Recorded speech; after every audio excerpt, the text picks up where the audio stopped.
The gaming industry is immensely difficult to talk about. It's an industry that has an incredible impact on the world, but there's also so many hang-ups to it. There's just an op-ed written on The Guardian about how video games are the most important part of youth culture today. I'm inclined to agree because video games were the most important piece of media in my life growing up. Games like Call of Duty Black Ops, Fallout 3, and Red Dead Redemption were my adolescence. And looking at the landscape today, I was probably ahead of the curve. I think games have never been bigger than they are right now. Video games' hold on culture has never been more evident, especially with games like Fortnite. I mean, Fortnite is responsible for this moment. I see some movement. I'm not seeing enough movement. Oh my God. And really, ever since Ninja and Drake took to Twitch to play Fortnite, video games have probably never been bigger. I mean, we get concerts in video games. We get trailers. The rise of Skywalker started in Fortnite. That whole like Palpatine like radio transmission business happened in Fortnite. The article goes on to cite things in video games such as AOC streaming on Twitch with Among Us, or the Cyberpunk situation actually making it to mainstream news, and also just the overall conversation about getting a PS5 right now. No one can get their hands on it, but everyone wants it. Now, most of these moments actually illustrate the problem with games, though. Games are incredibly commercially impactful.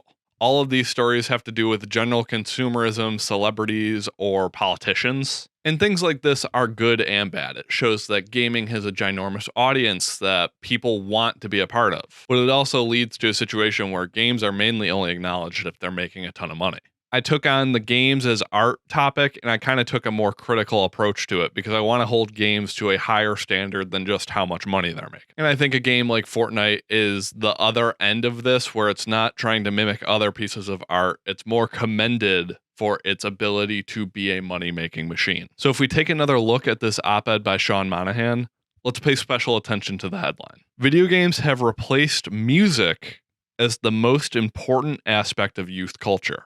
It's this headline here that really has me going. I want to make the claim that video games are the most important. Go ahead. I would probably blindly agree because I know how much people are playing video games these days. And it's almost definitely correct from a data standpoint, just judging by time played and money spent. But culture? Games are doing more for culture than music. Music. It's this headline that has me going because it just really makes me think on the topic, and it's like, there's just no way this could be true. My issues here are kind of indefinable, but I have a general roadmap here on where I want to take us. Everything stems for me from the fact that the barrier to entry for game development is way too high. So I want to talk about the cultural impact of games, compare it to music, this barrier to entry to game development, and connect it all through Dreams for PS4 by Media Molecule. Now, I want to start off this argument here by talking about the cultural impact that music has.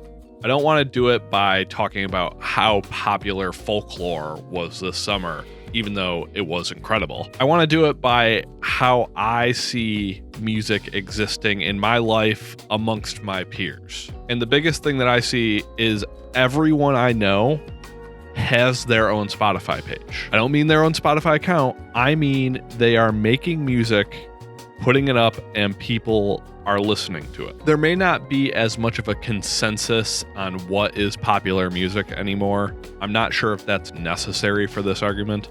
But what I see is a culture of younger people that still want to be a part of the music industry. Most often in my experience, when I see people that are trying to make it big in their dream, it's the music industry. And things have never been easier, as you can find plenty of free digital audio workspaces, and you can start producing your own music, and you can do it with very little experience. The same can't be said for games. I don't think I know a single person who's developing a game right now. Maybe they're doing it and just being quiet about it, but none of my friends are publicly doing that, and we're talking about my reality. But that's the major separation point between the two. I have no doubt that plenty of people are still listening to music, and plenty of people are consuming video games and playing them. Where I see the separation is, how do normal people participate in the industry? Music is accessible, video games are not, and that is what I want to harp on today. space that games most widely operate in is one based solely in business. The corporations at the top want to operate next to tech giants like Apple, not indie music artists that are trying to change the world. But the messaging around games is always mixed, because nearly all games that anyone knows about are made through a rigid relationship between publisher and developer. Take the Cyberpunk situation, for instance. There's been a lot of talk about unhappy developers who knew their game wasn't ready, and there's a lot of disappointment because there was an assumption that the game would make cultural waves. Instead, the publishers, the bigwigs, they decided, nah, we can't take any more time on this. It came out, and the rest is history. That's a difficult space to operate in.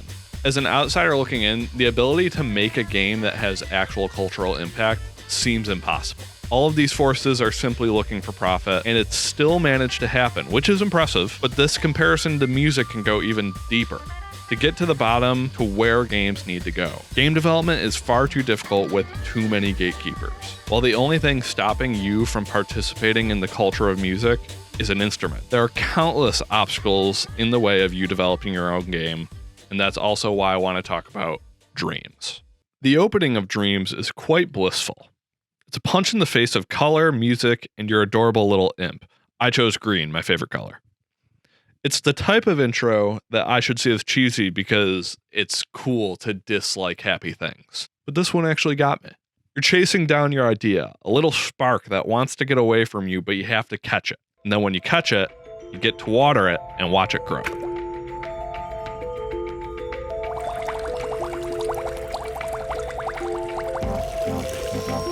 That's it.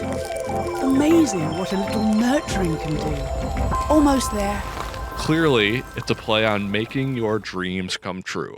Yep, that's the type of analysis that you came to this channel for. When you access the actual game, you get to choose between dream surfing and dream shaping. Surfing is what I primarily have experience in. It takes you to a home page. You might as well be on YouTube, except all of the content are different games. Shooters, driving sims, platforming squares, etc. And in my experience, booting up some of these games was varied. Something like Avatar: The Last Airbender game, I actually want to dedicate time to playing through it. There's a really cool video showing development of it that I have playing in B-roll right now, and this game has made headlines for different reasons. It really just seems awesome. There's one shooter that I thought looked cool, and after playing it for about 10 minutes, I decided, nah, this isn't for me. I mentioned the platforming square earlier. I killed like 25 minutes playing this game.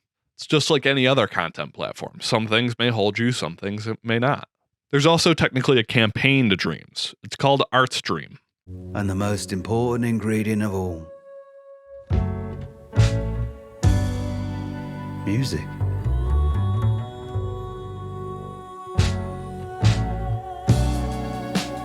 I'm Art, and I play the double bass. The greatest of all instruments.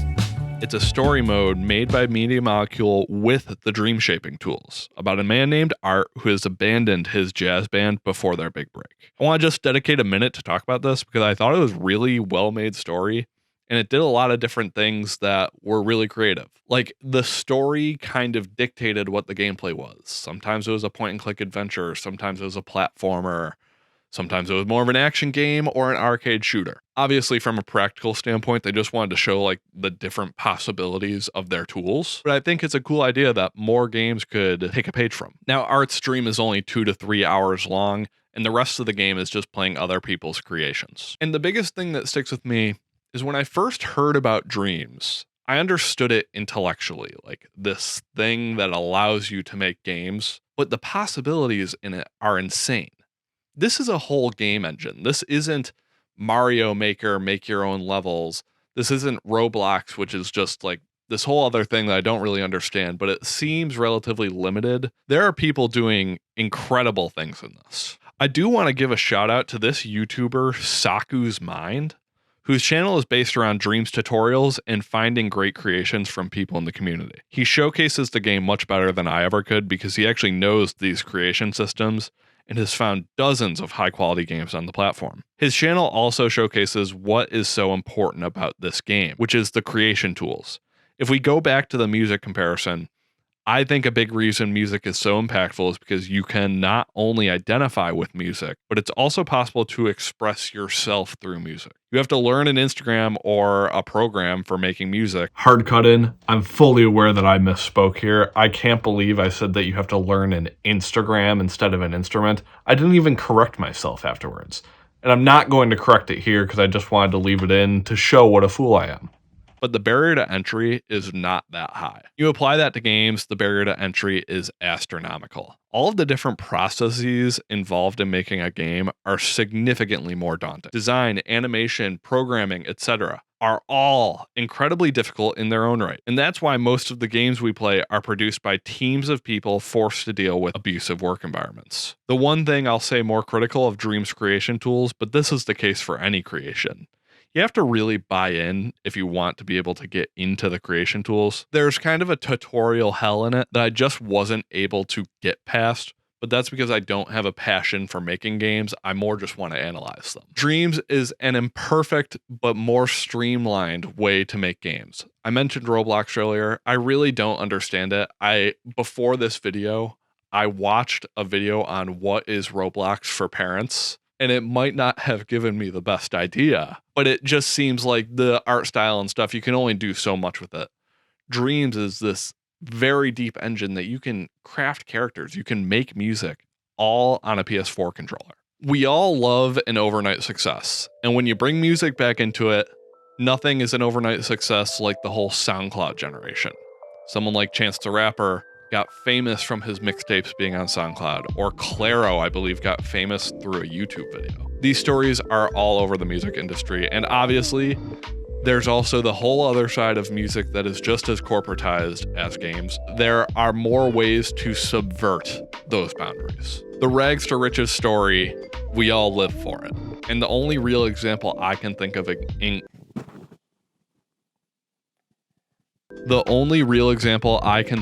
gaming is Toby Fox, the developer of Undertale. Got really famous because he solo developed that game, and it was like a Game of the Year nominee, and it has lived in my Steam library backlog for years. But it has all the beats you want: a general love for games, mild experience in developing, and managing to make a hit despite those things. And it's the type of story that can motivate you to try your own idea. However, the process of solo game development seems bound to wear down everyone that isn't completely dedicated. It's all those things from before: the programming, the designing, the music, the testing. And you have to find an engine to do it in, and then you have to figure out, well, this is going to take too much work, so I need to find funding somehow. This is an undertaking that one person is not meant to take on. There's also always the option of joining an indie development team, but then you're probably working on someone else's vision, which is fine, unless you started it yourself, which may work for you or may not. And on top of that, you probably won't be compensated very well. And even the indie scene seems to just get flooded with corporate demands because getting their money is just the easiest way to make a game. From the outside looking in, this is my perception of games development. Incredibly difficult process that takes years to even be competent in, and then from there you either need an ungodly amount of focus and dedication to develop your own game and learn all the different processes on your own, or just take a corporate job and deal with the garbage that will likely get thrown your way. Dreams is the innovation in gaming I want to see. Everything about games is always about the bigger world, the better graphics. Look how much sweat you can see on this athlete's face. Or you can really get the sense of dread that is on the face of this character that is just going through horrible situations that always happen in games. More detail, bigger worlds, higher frame rate, it's all the same. All bigger, better, best. We need to make everything as just ginormous as possible so that these players cannot have lives of their own. Then, if the experience is hollow, you can at least point to those benefits. I mean, all Ubisoft games at least have a checklist of things for you to go through. But I really think where the industry should be developing is lowering this barrier to entry. Allow more people to make more games. We get told all the time how expensive game development is and how much large open worlds cost because there is an assumption that those are primarily the games that people want. And now this bigger, prettier, smoother form of game development is hurting us at the consumer level because games are now going to be $70 as if $60 wasn't a premium enough price point. I want the process of game development to be simpler in general so that people can have the option to have this be their passion without like a decade of dedication. There are so many people that probably want to develop games, but they don't even know where to start, so it's never going to be possible. And I think Dreams is a damn good model for how to make that simpler form of development. And now the second part of this is Sony, do not let Dreams die. But broadly, I wanted to talk about some stuff that I feel like I have learned that hopefully will be useful to you. It would have been useful to me to know this earlier, so I want to talk about your dreams. Hank Green, no! Dreams has real potential as a platform. Legitimately, it could be like YouTube for in-depth game creation. It's not typically PlayStation's foray to share with anyone, but Dreams needs to be everywhere. A free app to play all of the games, and I'm sure they'd find a way to microtransaction it to death. But opening up Dreams to everyone, all platforms, PC, Xbox, everyone, could be huge in allowing people to pursue their game development aspirations and subvert those corporate barriers. And most importantly, it's an accessible way to let people participate in the medium of video games. Nothing is stopping me from trying to write a book right now, or making a short film with no budget. I can do it with my phone, or even making music without any experience.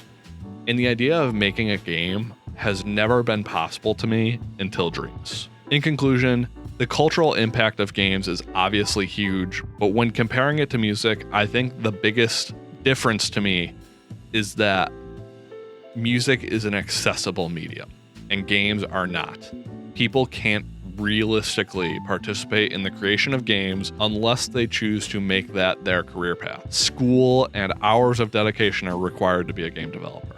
And that's just not the case for music, and that's why I think it'll always have the edge, because it's a more democratized medium. Now, don't get me wrong, Dreams is not some magic pill for the games industry, but I think it's an incredible first step to making the development of games more accessible. It could open the doors for so many people that want to develop games but don't know where to start. This is the place to start. Dreams could solely lower that barrier to entry into the video game industry. Thank you guys for watching. I hope you enjoyed this video. I'm doing more video essays here, so subscribe so that you don't miss a thing. Like the video if you liked it. That'll allow more people that want to see the video see it. And I'll see you guys next time.